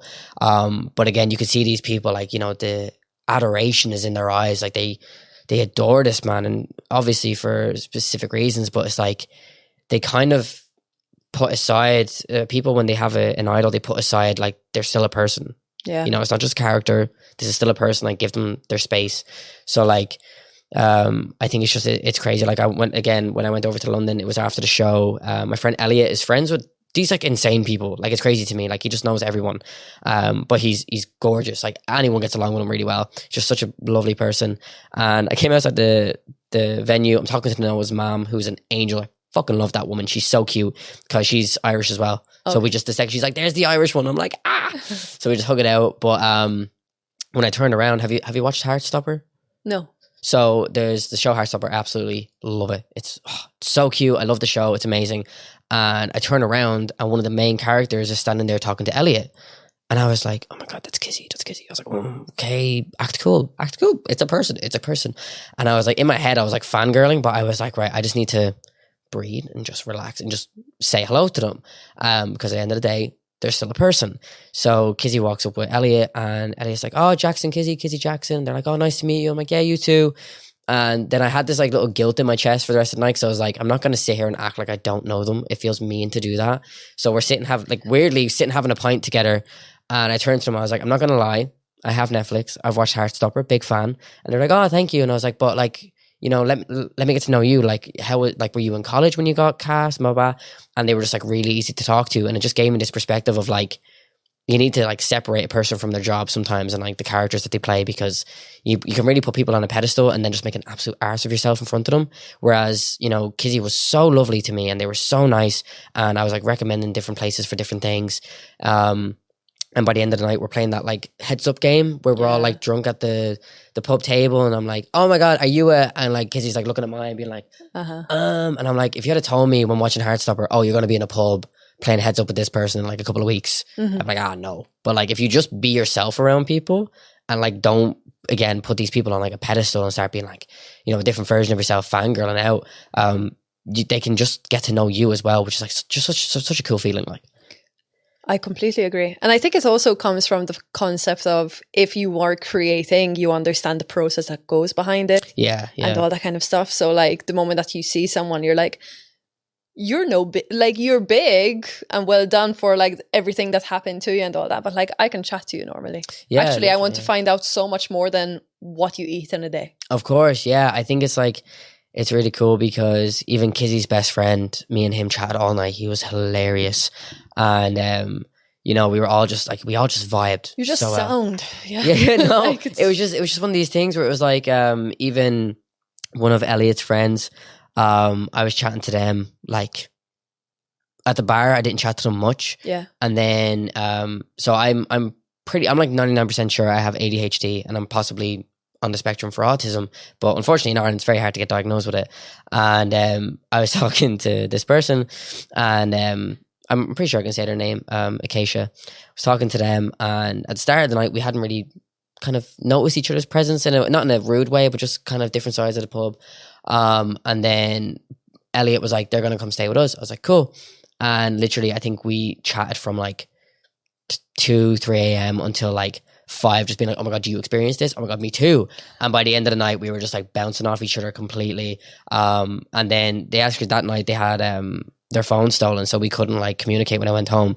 And then randomly like 2 weeks ago they text me and they're like, got my phone back, I had so many TikToks that I wanted to send to you but I couldn't. And like, you know, Acacia would have like a platform as well. So I was like, again, when you're just yourself and not trying to be this person to impress these people, because at the end they'll see right through it. Like, they'll see right through it. Their radar's on, if not like extra on, to the point where they're even questioning the people around them. Like even when I'll fully put my hands up and be like, even when I became friends with Noah, like Noah had such a big platform at the time, and I was like, oh no, he's not gonna like me and blah blah blah. Me and my friend Kenzie at the time flew over to London to go to one of his meetups, and I like walked towards him and I didn't want to like interrupt him because he was talking to people and we'd never met in person. And he turned around, he was like, Jackson, and like did this like run up to me, and I was like, oh my God, like straight away from like the get-go, we just got along so well. So like he introduced me to basically all of my friends that are over in London at the minute, and I just like, so now cue everyone walking up to you really casually, you know, like, oh, I'm cool, man. Oh, honestly, like they're just the soundest bunch of lads like ever, and I think it's really cool when like we can all obviously relate with being trans as well. So I don't know, it's just, again, being yourself, that's what gets you anything you need. What was your friend's reaction like when you told them that you were going to step back from the creative scene and all that kind of stuff? I think they were really supportive. They were like, you sure that's what you want to do? And I was like, yeah, because I think at the time my YouTube was kind of coming to a standstill anyway. It wasn't like I was growing, exponentially or anything like that. So they were really supportive. And then I think it was when they saw kind of just how much more I came back to myself when I stepped away from the camera, when I stepped away from editing. And anytime I came up, I was like, oh, I might want to do this. They were like, yeah, completely up to you. Like, you do what you want to do. But like anything that I do, even with the new show, like Chatting with Jackson, like my friends have just been so supportive of it, because they see like they're like, you're so natural when you're just chatting to people, when you're not reading off a script or trying to remember what you're trying to say on camera. Yeah, this kind of stuff is like your natural animation comes out. Yeah, that's literally it. Like, you don't have to force it, especially when you are following a script and you get it wrong so many times, yet you still have to act really happy. Yeah, that's the part that sucks, is acting happy on camera all the time, because again, you can read right through it when someone's acting happy and when they're not, in my opinion. Yeah. And like, even like when me and Jordan went to Summer in the City for the first time, which is like a YouTube event that they hold for like different creators to go over, there was a guy I really wanted to meet because he would do like a meet and greet, but I never got tickets to it. And because it was like a random raffle drawn thing. And I was walking down the corridor and I see him. His name was Chris Oflyng, and he was one of the big kind of American YouTubers at the time. And I was like, oh, can we get a picture, or like, blah, blah. And he was like, yeah, I'm just going to go for lunch. I'll come straight back. And I know we got a photo, and I was like, oh, you're going to get lunch? He's like, yeah, I'm going to get lunch and I'll come right back and we can chat for a little bit. And I was like, oh, okay, cool. So Jordan, I was like, he's probably not going to come back, but that's fine. And we sat out in the corridor having our lunch, me, my mom, Jordan, and two people that we'd met there. And Chris came back, and Jordan being Jordan, he like fucking dog whistles at Chris. He's like, oi, Chris. And I was like, he's not our friend. I was like, relax. And Chris came over and was like, I'm just going to run to the loo. I'll be right back. And I was like, thanks, Jordan. You scared him off. And Jordan was like, it's grand, it's grand. Chris came back. And this is a guy with like 1 million plus subs, comes back and literally sits on the floor in front of me and Jordan and my mom and talks to us for an hour and a half straight. Just us. There wasn't like a group of fans or anything around, just us. Told us all about his life, his struggle with drug addiction, struggle with YouTube, how it affected him mentally and all this stuff. And we were just having a great conversation with him. And I flew home, and I come off the plane from London, and my phone is just ping, ping, ping, ping, ping, ping, ping. And I'm like, what the fuck? I'd given Chris my YouTube to watch. So I gave him like a link and be like, oh, that's my YouTube. If you ever want to watch my stuff, I'd really appreciate it. He went to his hotel room, made a video about a family that he'd met that had really opened his eyes to being more open and honest. And he was like, this is the Jackson. I'm going to leave his YouTube link down below. Definitely go and check him out. Thank you so much for the conversation. Now, unfortunately, I can't prove it to you because the video is no longer available. Jordan will back me up on it, and so will my mom. Yeah. But I think I grew like 1,000, 2,000 followers in a night. And was this once you left? Once I left, when he said, I'm going back to my hotel room, he went back to his hotel room and filmed this video about, the day in Summer in the City and how he'd met me and my family. And what was so eye-opening for him in that conversation? I think that like someone didn't care about his numbers or like who he was. Like, we weren't being like, oh my god, and like you've collabed with this person and you've collabed with, we were like, oh, like where'd you come from, like what's your family background, and and then he just opened up to us like so much. And I think it was like his eyes were open to, like, at the end of the day, as much as someone could be a fan, they do also just want to get to know you as well. So that was just like really cool. And I think I texted him a few weeks ago being like, oh, I hope you're doing good, because like, again, he took a break, same as kind of myself. He took a break from YouTube, but he went off to rehab because he was really struggling with drug addiction. And he only recently uploaded again for the first time, like just talking about where he's been the last 4 years. And he's been in these like crazy countries doing like these really kind of like ancient style healing for like drug addiction. you know, like the poison off a frog people do? Oh yeah, lovely. He's doing like that stuff, and I was just like, oh, I hope you're doing good. And he's like, yeah, I remember you, like, thank you. And I was like, oh, it's wild. I was like 16 when I talked to you. So would you want to do ayahuasca? I think once in my life, I want at least to do it. once. It looks insane. Have you ever seen it, Kate? It's like this. It's like it's basically like a it's like magic off a frog, potion. isn't it? No, I don't think it's the frog. It's off some type of creature. Either a creature or a leaf or something, but you basically go to, I think they're doing it in Costa Rica quite a bit. Some people in America do it. Apparently it's in Ireland, but you have to pay like 5k, and I'm like, I'm not paying anything for 3 to 5 G's in Ireland. Just to get sick and shit myself. Yeah, exactly. But basically that's the process. That's you get sick, you shit yourself, but then you meet the gods. Like, so basically when you take it, there has to be like somebody supervising you when you take it. You need a shaman 5 days, like no drugs, no sex, like 2 weeks before, try to be on like fasted, that sort of thing. It's meant to be like a full body re-healing thing, but like you literally they have to have a bucket right beside you, because like you just swell up and just get sick everywhere. And then you see. Do you know what? I'll try to find a video later when we go home just to show you, like. Yeah, I'd love to do something like that. I think there's those sort of things that you kind of have to do like at least once in life. Like I was watching a video. There are people that are scared to find that bit out of themselves. Like, I think you have to embrace the dark and bright sides to you. Like, at the end of the day, like you can be a good person and have dark thoughts. We've all been there, you know. It's one of these things where like I was diagnosed when I was like 17 with rumination disorder. What's that? It's a form of OCD, and I've never really talked about it online, but I was thinking to like make a video about it to try and, you know, explain it to people. But it basically means like if I get like a dark thought in my head or something that scares me, it sits with me for possibly like months, if not years. And my brain obsesses over it as a form of like OCD. So let's define what's a dark thought for something with that disorder. See, Kate really understands my brain, thank God. So basically, like if I go to see Scream, and so we went to see Scream, for instance, and I saw your man getting stabbed in the neck, and the fact that I could watch it and I saw like the blade going through his neck, obviously I know it's special effects, but because I was like, you watched that, you enjoyed that, you're going to go home and stab someone. And it's these crazy things that I can't even see blood without going, do you know? Like even when I watch, I think it's because I let myself watch that part, because usually I can't do blood, I can't do gore, oh no. And I turned to Kate in the film and I was like, I think it was after the end of the film, I said to Kate, I was like, oh no, like my anxiety's kicking in, like, you know, I'm really scared. And she's like, Jack, you can't stab people, you can't even cut yourself, you can't get a paper cut without putting a plaster on.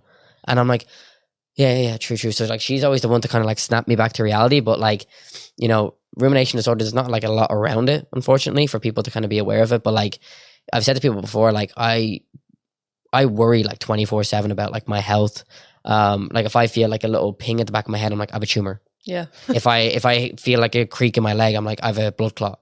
You know that there was a disorder for that. Though. Yeah, rumination disorder. Yeah. So it's like, what got you to that point of diagnosis though? I was going through gender dysphoria diagnosis at the time, and I'd gotten a really dark thought that had sat with me, which I won't reveal because it's still something that I have a lot of trauma from. But it sat with me for so long that my mom was like, right, we need to talk to the therapist about it. And then when we talked to the therapist about it, she was like, okay, and she asked me a few questions to kind of like spot if it was true or if it was, you know, rumination. Yeah. And I was like, no. And she was like, okay, it sounds like you have rumination disorder. I'm going to pin it as rumination disorder. And my mom was like, what's that? And she explains like, OCD isn't cleaning everything and everything has to be tidy. OCD is an umbrella term for multiple different things. So, she basically said that, I had a form of, you know, OCD, which was rumination disorder, which basically meant that if I had a thought that scared me or something that frightened me or possibly in my head would make people think differently of me, it would stay in my brain and I'd have to calm myself down and kind of snap myself back to reality. It's not fun. It's intense, yeah. Yeah, it's very intense. And it's also kind of like, now probably everyone who's listening is, I've got rumination. Probably, yeah. But like it's probably because the human experience involves intrusive thoughts. Yeah, it's basically consistent intrusive thoughts that I've just kind of learned to cope with in my own ways. Again, especially like Kate is always one to be like, just reminding you, this is not you, this is your brain trying to mess with you. You're scared of the thought, hence why it stays in your head. Yeah. It's like anyone. If people are scared, like say they go to get blood work and they're like, oh my God, the results is probably all they'll think about. But unfortunately, that's just the way your brain works 24/7. You're just constantly worried. We're talking about chatting with Jackson and stuff and animated, like, love this little leeway. So what are you excited about when it comes to just chatting with people? What's the goal here? I just love getting to know people. I think it's, again, like me and Jordan sat down and like the first 4 minutes of the episode is just pure laughter. And I think it's like, I said to people, because people are like, oh, do you want it like to be like a big show and like loads of views? And I was like, no, I kind of want it to be a show that like, when people have like a full belly after the Sunday dinner, they're like, oh, what can I just kind of pop on to watch and relax? I kind of want to just be that, I think eventually like my big dream would probably be eventually to have something like the Ellen DeGeneres show where I can bring people on, not unfortunately be as rude as Ellen or the statements have been, but like just make a difference to people, bring them on, have a chat. I'd love to give back in any type of way that I could eventually, but I think it's just, let people tell their stories. Doesn't have to be people with like a massive social status or, eventually if I could get people on that were big social status, that's cool. But like, I'd love to get my mom on to talk about, raising a transgender child, to get my sister on to talk about, she got unfortunately diagnosed with multiple sclerosis this year and she's only 29.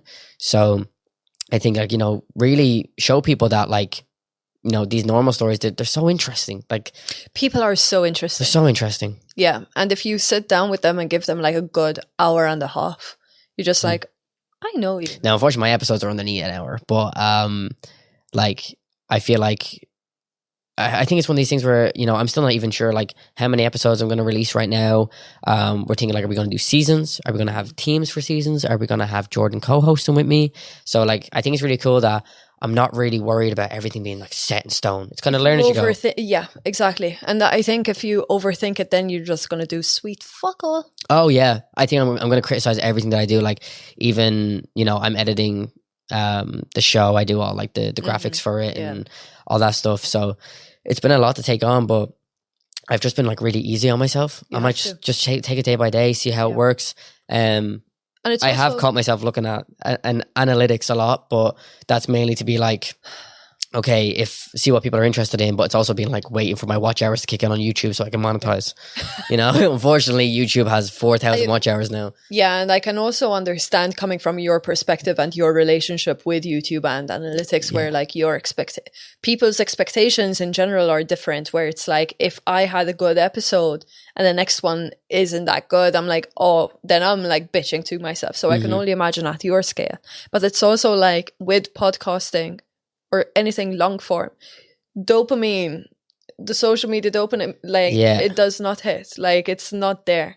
That's the thing. I didn't want it to be like, for instance, like Impulsive with Logan Paul. It's very engaging. I will say I do enjoy them. They're good, but like I don't have a big room where I can sit down loads of people and just keep chatting. The thing that people kind of forget is that studio, like the one where he was still based in the US, right? Oh, that was like 100k to build. 100k to build.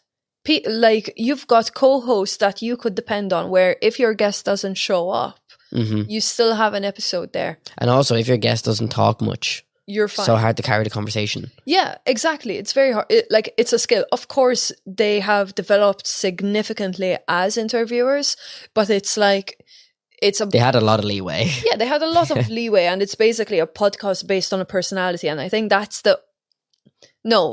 it's not even critiquing it, but of course, right now it's like a celebrity. Like now we're competing with Meghan Markle, like a Spotify show at like the get-go, where Meghan Markle doesn't even get Ellen DeGeneres show.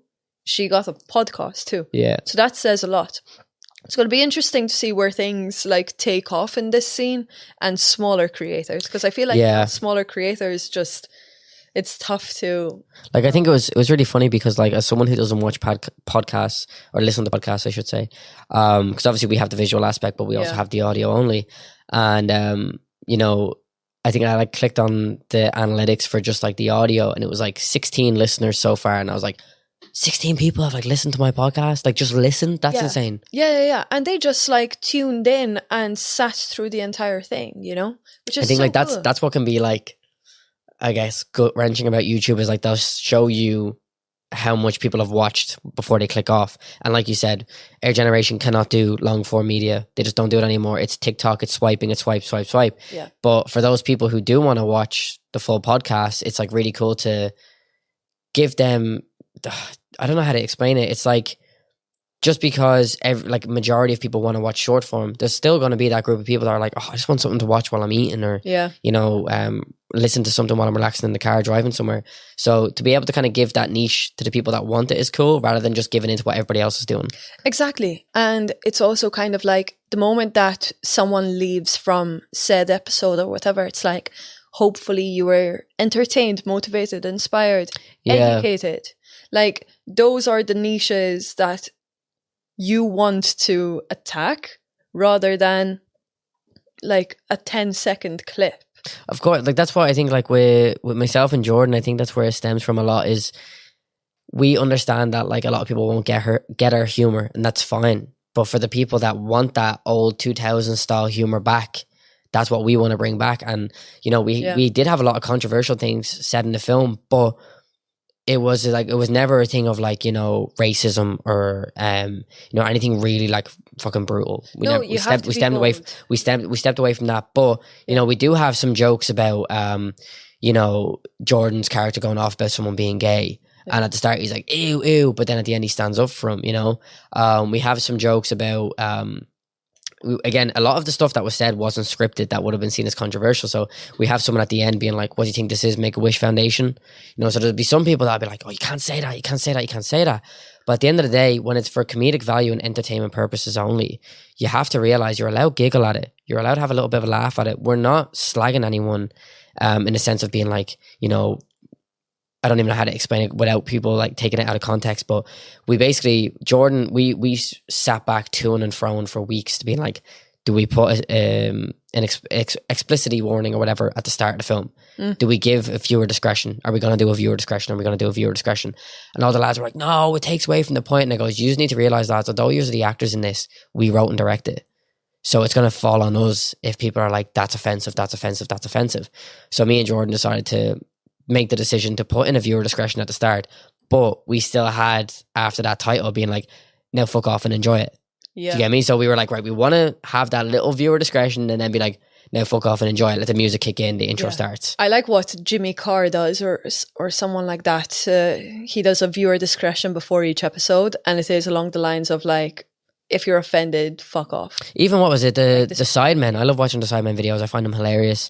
But their recent one, KSI would come on and voice over every time. It was like this thing where they'd have a girl come on, there'd be a screen in between them and the girl, and they'd have to make the girl pick them as like a blind date type thing by the answers that they'd give to their questions.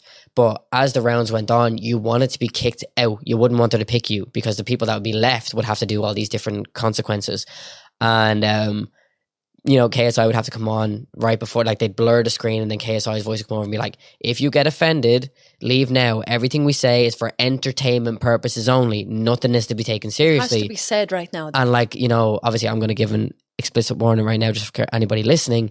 It went on to Ethan. Basically, they didn't want the girl to pick them. And the girl would be like, what's your favorite pastime? And Ethan was like, playing with little boys' willies.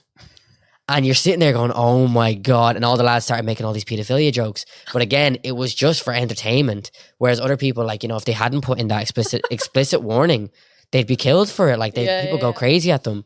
So you have to save yourself, though. You do. I said to Jordan, I was like, you have to cover your ass. Especially when this is our first big project. Just put it in. So anyone who watches it, you'd be like, look, you were given the viewer discretion. I have friends that are mental health bloggers, and they've gotten shit for recommending to people to exercise. And now probably like a fat phobia thing. Now something like that, or like my disability doesn't allow me to run. And it's like, listen. So basically, what he did is put like a little paragraph in his captions, being like, "Don't attack me. Attack the idea. This is a generalization." Yeah, I saw this like this post that went viral on Twitter, and it's always so bad because any press that people want to push for trans people is always negative press. It's never. Yeah, it's always good. Gay. And there was this woman who, don't get me wrong, she could be a lovely woman, but I do not agree with her idea at all, which was, she said, along the lines of, I think that the UK government has to bring in a policy that any pregnant woman needs to cover her belly with a binder because it can be triggering for trans people who can't have kids and women who can't have kids. And I was like, no, that is the dumbest idea. No, because why would a pregnant woman bind and possibly hurt her baby? Like, at the end of the day, like, that's her life. She is not saying you can never have kids. She's not saying this woman can never have kids. She's just carrying a child. She's doing nothing wrong. Like, I was baffled, and I'm like, I don't want people sharing this to be like, that's the way all transgender people think. No. I've had so many people come over to me being like, I always get asked the question, how do you feel about transgender people in sports? I'm like, just don't talk to me. Like, why does my opinion matter to you? Like, I'm not an athlete. Literally, I'm like, I played sports when I was younger. That's it. I have a bandy knee. I don't play anymore. So I think it's like, you know, I had someone on I play for a football team, and I had someone come over and ask me like, you know, oh, do you think transgender women should be in women's sports? He's like, I was listening to this Piers Morgan. I goes, you've said Piers Morgan. Everything else you're going to say is going to go over my head. Yeah. And he was like, what? And then someone else came over and was like, Piers Morgan is an asshole. Why'd you even watch him? He's like, oh, because, you know, I'm like, no. Anything you say to me, if you include Piers Morgan, I ain't going to listen to you. I don't watch Piers Morgan because the style of conversation that he goes for is a bit too confrontational, and it's basically just talking over each other time and time again. Yeah, I think he argues with his guests more than he interviews. He argues, exactly. So, like, it's chaotic, and I don't like chaos. I think it's a weird one because he obviously, and other people that like have shows that are similar to his, obviously attract a very niche audience that is very loud. And unfortunately, when it comes to like a tweet of like binding a pregnant belly, what are they going to use as examples? Those ones. Yeah. And that does not help the cause. No, not at all. And that's the issue with it. And I think that's the beauty of conversation and just like having a happy middle, because right now there really isn't a happy middle. Like, I think the only press that should be in Ireland right now is like for trans people is like how long the public waiting list is. Like, I was lucky enough to go private for starting hormones, so I went up to Belfast for my doctor up there, and I had so much documentation built up over 3 years because that's how long I was waiting. That by the time I went in and showed him all my documentation, my blood work, everything like that, within 20 minutes he was like, I can write you a prescription, that's the best I can do. And I was like, yeah. Oh, for testosterone? Yeah, I was like, that's all I want. 3 years? Yeah, so I went on the public waiting list when I was 17. And I only got called in, I think this time last year. It's not maybe the year before. I'm losing track of time. But I was only called in when I was like 2.5 years already on testosterone. And they made me go through 2 psychiatric evaluations that were like 3 hours long to make sure I was trans, because that was protocol. And like now, obviously, I go into them and I can get my blood work done with them, and it's all free because it's public. But like, I asked so it's called an endocrinologist who does your bloods and stuff. And I asked him when I was in with him. He was a clinician. Is that the word? The consultant. Anyway, I asked him, "Is the waiting list gotten any better?" And he was like, "No, it's only getting worse. It's 4 years and up now." In England, I think they're doing like 1 person per day, and they've like thousands of people on the waiting list. Or 1 person per week. So like, it's just a joke. Like, it's you're waiting 4, 5, maybe 6 years. Like, they lost my name on the waiting list. I was due to get my appointment. I called up when I was 17. I was like, oh, I'm due, like, you know, my appointment. And they're like, oh, did they not ring you? And I was like, no. And he's like, oh yeah, it's been pushed back a year. And I was like, what? And I just remember crying on my staircase. My mom took my phone off me. She was like, he's not waiting a year. Like, he needs to be seen to. And they were like, no, he has to wait. And that's when we went private. But like, I always said to my mom, I was like, if I didn't go on testosterone that year, I don't think I'd be here today. Yeah, it's a life-changing. Oh, it was like, don't get me wrong, I was terrified starting testosterone because it's literally my whole life changing, but it was like the coolest thing ever. I said to Kate, I was only shaving my beard the other day. Like, I haven't had my beard like this in a long time, just like clean shaven. And I said to Kate, I was like, I think it's really cool that I remember talking to you when we first started dating, being like, one day I'm going to choose whether I want a beard or not. I'm going to shave or I'm going to let it grow. And like, as I was shaving it all off to Kate, I was like, it's really weird that like the person I always dreamed of, like, I'm that person now, which is like really cool. But yeah, I think you can take transitioning for granted sometimes until you realize just how difficult it's going to be for the next generation. Because you want to be on the other end so quickly, eh? Yeah, literally, like it's insane. Like if you listen to my voice like pre-transition, it's wild. Like it's so weird. Yeah. Oh, I can't imagine. And it's just like, is there a change? Is it cracking? I can show you a video really quick if you want. Yeah. I always have it in my phone that goes through the months up until a year. I think it is. TJ, do you want to play? Is it on YouTube? No, it's just my camera roll. Oh, okay, camera roll. All right, so I can put it up to the mic if that's easier. Yeah, do that. Cool. Let me see here. It should be like at the top. I've literally like so much storage taken up, but this is just like my voice. The first day I took testosterone, you can higher it up there. I don't know why iPhones always automatically mute videos. Yeah, they're doing it now. Hi, my name is Jackson, and this is my voice one day on T. Oh baby, like it's wild. It's wild, and like I was so baby face as well. Like, hi, my name is Jackson, and this is oh my god, so cutie, little baby. But my hair was so nice in that though. Can I get that hair back? Yeah. The camera can see it. Can I get that hair back, please? Give it to the main one. Oh, yeah. Main one? Yeah. There you go. I want that hair back. It was so nice. I don't know how I styled it, but it was nice. Yeah, like, what haircut do you have now? Oh, I don't know. It's kind of grown on the sides a little bit. Is it like mullet-like? It's kind of fringy at the minute. I feel like I'm in a 2000s punk band. I have a question to ask you about being a dude now. Okay, go for it. I had a friend say that when they started testosterone, they could feel anger in their hands. Can you not feel that? Like, I feel it because I'm a Mediterranean person, you know. But like, she feels it because she's Eastern European. You get it, you know. But like for lads, yeah, I'm gonna take my hat off because I feel like I'm jughead over here. Keeps looking at himself. Yeah, because I can just see it and it's so awkward. It just keeps sticking up at the back. Yeah, when I get angry, it's I have to punch something. Something has to be punched. It's not even kicked or like screamed. Something has to be punched. Really? So like when I get annoyed with so I work in IT at the minute. So wait, let's take it back a bit. So you're doing testosterone, right? And then at a point in time, a situation happened, you got angry and you're like, ugh. Yeah, it's like this thing where it's like I feel it in my shoulders where I have to pull the tension back. It's like my chest does this, like I think it's like for anyone, the chest gets really heavy, and it's like the only way I can get the pressure out of my chest is by pushing it out of my hands. So like I work in IT and I've really struggled with coding. I'm in an apprenticeship at the minute, and I couldn't figure out this code a few weeks back. Oh no, a few months now at this rate. And I just remember all I kept doing was just slamming my hand off the desk because that's what felt right to get my anger out. And even now, if I get angry, like you saw me start of this year, I had a fight with one of my friends in the apartment when I was drunk. Hands up, booze. Yeah. But the first thing I did was when Kate pushed me out of the room to stop me from shouting, I just punched the door straight away and just walked off, because that's in my head naturally. I'm like, get your anger out, punch the wall. That's how it works. Does it make sense at that moment in time? It does. Yeah, to me it's like, and does it feel good? Yeah, I won't lie, it does. That's why, like, for instance, like Jordan's very smart. When he gets angry, he has like a boxing bag at the back, so he just like takes it out on that, whereas I don't have that in my apartment. So sometimes when my cats annoy me, I'm like, you better walk away right now. You're going to get kicked. You're going to get kicked. No, I'd never hurt my cats. Guys. Yeah, it is weird. I never thought about it that way, but yeah, you feel like it's like you feel it in your knuckles that you have to keep doing that. Unreal. Like to stress it out. Are you still on testosterone now? Yeah.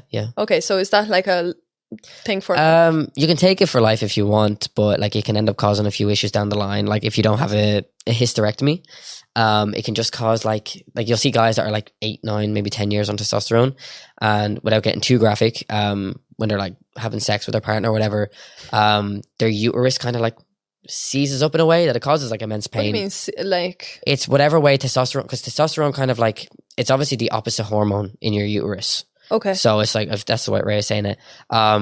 Basically, because obviously there's a lot of estrogen being produced around here, testosterone negatively affects it and can cause like pain and cramps. So like I get, oh my God, we figured out this word recently. What is it again?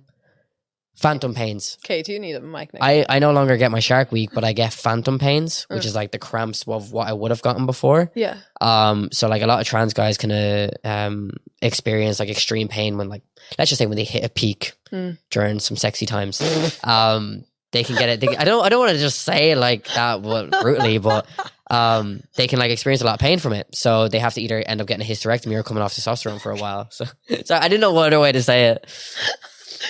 Peak during sex. The peak during sexy times.